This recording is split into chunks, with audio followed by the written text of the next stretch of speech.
Woe to you, destroyer, who yourself have not been destroyed, you treacherous one, with whom none has dealt treacherously.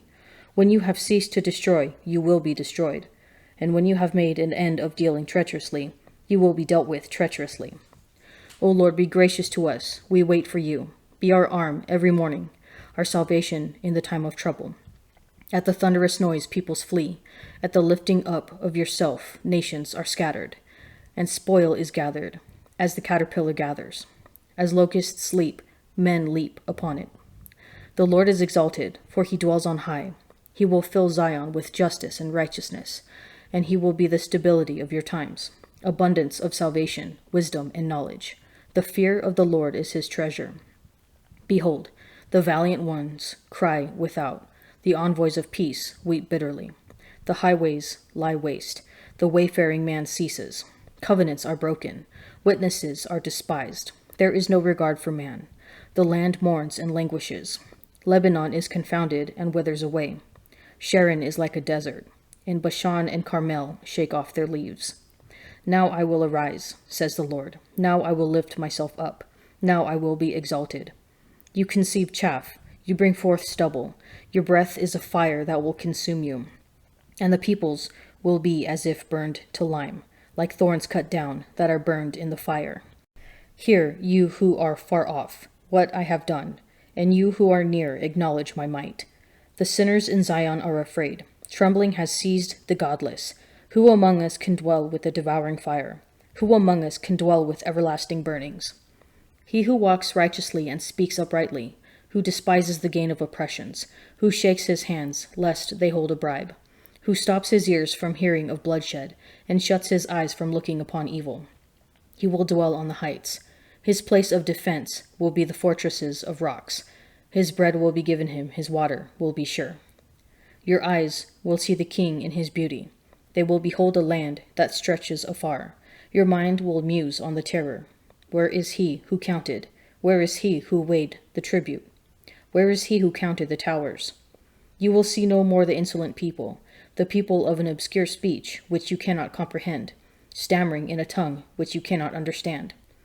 Look upon Zion, the city of our appointed feasts. Your eyes will see Jerusalem, a quiet habitation, an immovable tent, whose stakes will never be plucked up, nor will any of its cords be broken. But there the Lord in majesty will be for us, a place of broad rivers and streams, where no galley with oars can go, nor stately ship can pass. For the Lord is our judge, the Lord is our ruler, the Lord is our king. He will save us.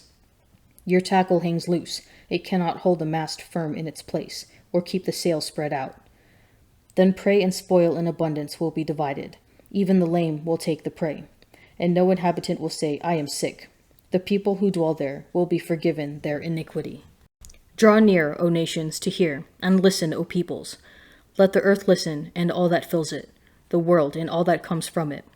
For the Lord is enraged against all the nations, and furious against all their host. He has doomed them. He has given them over for slaughter. Their slain shall be cast out, and the stretch of their corpses shall rise.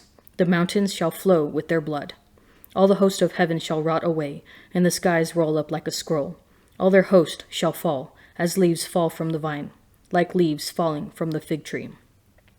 For my sword has drunk its fill in the heavens. Behold, it descends for judgment upon Edom, upon the people I have doomed. The Lord has a sword, it is sated with blood, it is gorged with fat, with the blood of lambs and goats, with the fat of the kidneys of rams. For the Lord has a sacrifice in Basra, a great slaughter in the land of Edom. Wild oxen shall fall with them, and young steers with the mighty bulls. Their land shall be soaked with blood, and their soil made rich with fat.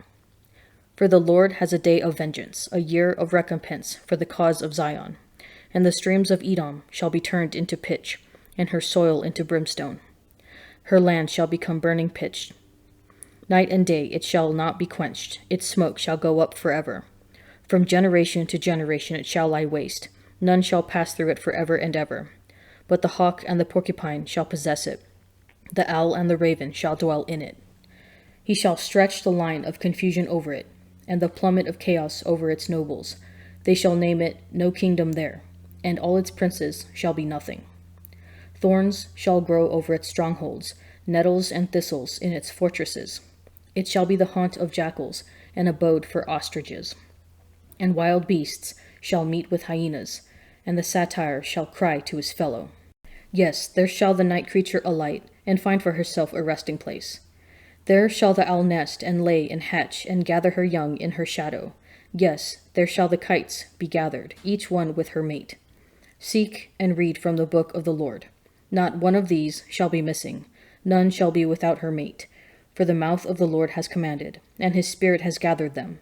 He has cast the lot for them. His hand has portioned it out to them with the line. They shall possess it forever. From generation to generation they shall dwell in it. The wilderness and the dry land shall be glad. The desert shall rejoice and blossom. Like the lily it shall blossom abundantly, and rejoice with joy and singing. The glory of Lebanon shall be given to it, the majesty of Carmel and Sharon.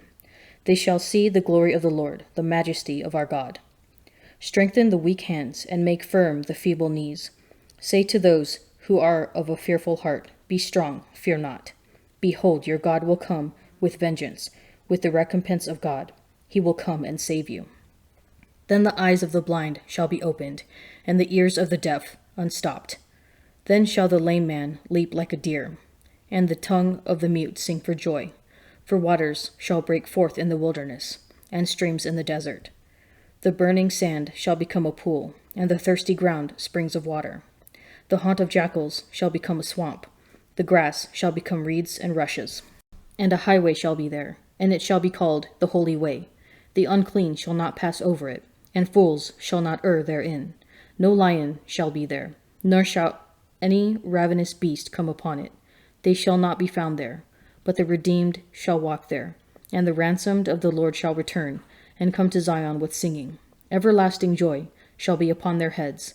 They shall obtain joy and gladness. In sorrow and sighing shall flee away.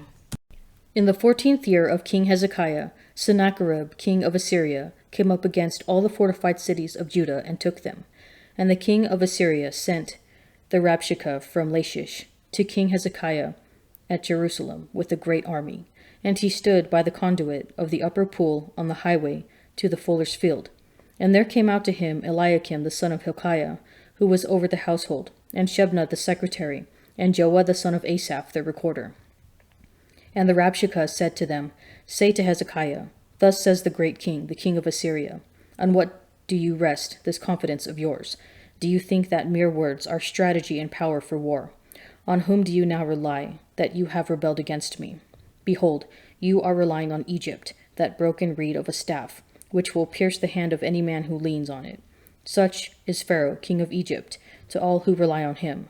But if you say to me, We rely on the Lord our God, is it not he whose high places and altars Hezekiah has removed, saying to Judah and to Jerusalem, You shall worship before this altar? Come now, make a wager with my master the king of Assyria. I will give you 2,000 horses, if you are able on your part to set riders upon them. How then can you repulse a single captain among the least of my master's servants, when you rely on Egypt for chariots and for horsemen? Moreover, is it without the Lord that I have come against this land to destroy it? The Lord said to me, Go up against this land and destroy it. Then Eliakim, Shebna, and Joah said to the Rabshakeh, Please speak to your servants in Aramaic, for we understand it. Do not speak to us in the language of Judah within the hearing of the people who are on the wall. But the Rabshakeh said, Has my master sent me to speak these words to your master and to you, and not to the men sitting on the wall who are doomed with you to eat their own dung and drink their own urine? Then the Rabshakeh stood and called out in a loud voice in the language of Judah, Hear the words of the great king, the king of Assyria. Thus says the king, Do not let Hezekiah deceive you, for he will not be able to deliver you. Do not let Hezekiah make you rely on the Lord, saying, The Lord will surely deliver us. This city will not be given into the hand of the king of Assyria. Do not listen to Hezekiah, for thus says the king of Assyria, Make your peace with me and come out to me. Then every one of you will eat of his own vine, and every one of his own fig tree, and every one of you will drink the water of his own cistern, until I come and take you away to a land like your own land, a land of grain and wine, a land of bread and vineyards. Beware, lest Hezekiah mislead you by saying, The Lord will deliver us. Has any of the gods of the nations delivered his land out of the hand of the king of Assyria? Where are the gods of Hamath and Arpad? Where are the gods of Sepharvaim? Have they delivered Samaria out of my hand? Who among all the gods of these countries have delivered their countries out of my hand, that the Lord should deliver Jerusalem out of my hand? But they were silent and answered him not a word, for the king's command was, do not answer him. Then Eliakim, the son of Hilkiah, who was over the household, and Shebna the secretary, and Joah the son of Asaph the recorder, came to Hezekiah with their clothes torn, and told him the words of the Rabshakeh. For they reasoned unsoundly, saying to themselves, short and sorrowful is our life, and there is no remedy when a man comes to his end, and no one has been known to return from Hades, because we were born by mere chance, and hereafter we shall be as though we had never been. Because the breath in our nostrils is smoke, and reason is a spark kindled by the beating of our hearts. When it is extinguished, the body will turn to ashes, and the spirit will dissolve like empty air. Our name will be forgotten in time, and no one will remember our works. Our life will pass away like the traces of a cloud, and be scattered like mist that is chased by the rays of the sun, and overcome by its heat. For our allotted time is the passing of a shadow, and there is no return from our death, because it is sealed up, and no one turns back. Come, therefore, let us enjoy the good things that exist, and make use of the creation to the full, as in youth. Let us take our fill of costly wine and perfumes, and let no flower of spring pass by us. Let us crown ourselves with rosebuds before they wither. Let none of us fail to share in our revelry. Everywhere let us leave signs of enjoyment, because this is our portion, and this our lot. Let us oppress the righteous poor man. Let us not spare the widow, nor regard the gray hairs of the aged. But let our might be our law of right, for what is weak proves itself to be useless. Make love your aim, and earnestly desire the spiritual gifts, especially that you may prophesy. For one who speaks in a tongue speaks not to men but to God. For no one understands him, but he utters mysteries in the Spirit. On the other hand, he who prophesies speaks to men for their upbringing and encouragement and consolation. He who speaks in a tongue edifies himself, but he who prophesies edifies the church. Now I want you all to speak in tongues, but even more to prophesy. He who prophesies is greater than he who speaks in tongues, unless someone interprets, so that the church may be edified. Now, brethren, if I come to you, speaking in tongues, how shall I benefit you unless I bring you some revelation, or knowledge, or prophecy, or teaching? If even lifeless instruments, such as the flute or the harp, do not give distinct notes, how will anyone know what is played? And if the bugle gives an indistinct sound, who will get ready for battle? So with yourselves, if you in a tongue utter speech that is not intelligible, how will anyone know what is said? For you will be speaking into the air. There are doubtless many different languages in the world, and none is without meaning. But if I do not know the meaning of the language, I shall be a foreigner to the speaker, and the speaker a foreigner to me. So with yourselves, since you are eager for manifestations of the Spirit, strive to excel in building up the church. The Book of Wisdom lets us peer into the minds of the ungodly, who sees life as short and sorrowful, thinking we were born by mere chance.